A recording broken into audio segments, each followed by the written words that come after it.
Birləşmiş Ştatlar prezidenti Donald Trump'ın Çinə gözlənilən səfər öncəsi dünyanın iki ən böyük iqtisadiyyatına sahib ölkəsi arasında ticari-iqtisadi danışıqlar bərpa olunur. Görünən odur ki, Ağ Ev rəhbərinin səfəri dünyanın iki böyük iqtisadiyyatı arasında mübahisələri yoluna qoymaq üçün yaxşı bir fürsət olacaq. Daha ətraflı Pekindən xüsusi müxbirimiz Afaq Cəfərova məlumat verir.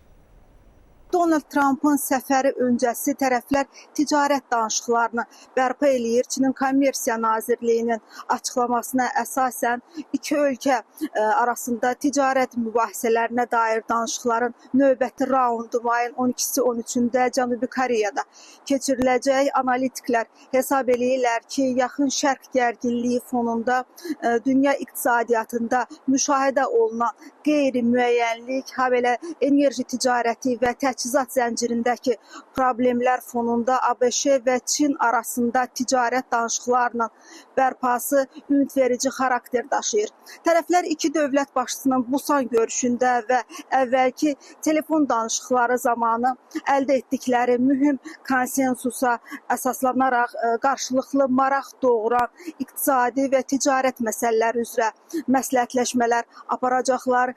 Məlum olduğu kimi Donald Trump'ın hər iki prezidentliyi dövründə Amerika Birləşmiş Ştatları ilə Çin arasında ticari münasibətlərdə gərginlik müşahidə olunub. Tərəflər bir-birinə qarşı tarif və sanksiyalar tətbiq etməklə, belə demək mümkündürsə, ticarət müharibəsi aparıblar. Ötən ildən bəri isə ticarət və rüsum mübahisələrinə dair Cenevrə, London, Stockholm, Madrid, Kuala Lumpur və Parisdə yüksək səviyyəli danışıqlar keçirilib. Həmin danışıqlar zamanı habelə dövlət başçılarının ötən ilin sonunda Cənubi Koreyada keçirilmiş görüşlərində də müəyyən razılaşmalar əldə olunsa da həllini gözləyən bir çox məsələlər var və üstəlik İranla bağlı hadisələrin də yaratdığı gərginliklər var.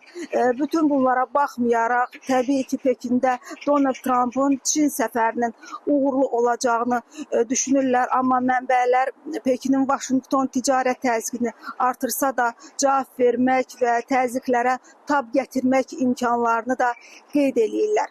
Pekin rəsmiləri oktyabrda nadir torpaq elementləri kartını oynadıqdan sonra daha cəsarətli olublar, belə deyək, və indi tariflər barədə daha az narahatdılar. Ticarət danışıqlarının və Donald Trump'ın səfərinin konkret hansı nəticələr verəcəyini isə proqnozlaşdırmaq çətin olsa da tərəflər bu səfərə böyük ümidlərlə gedir deyə bilərik.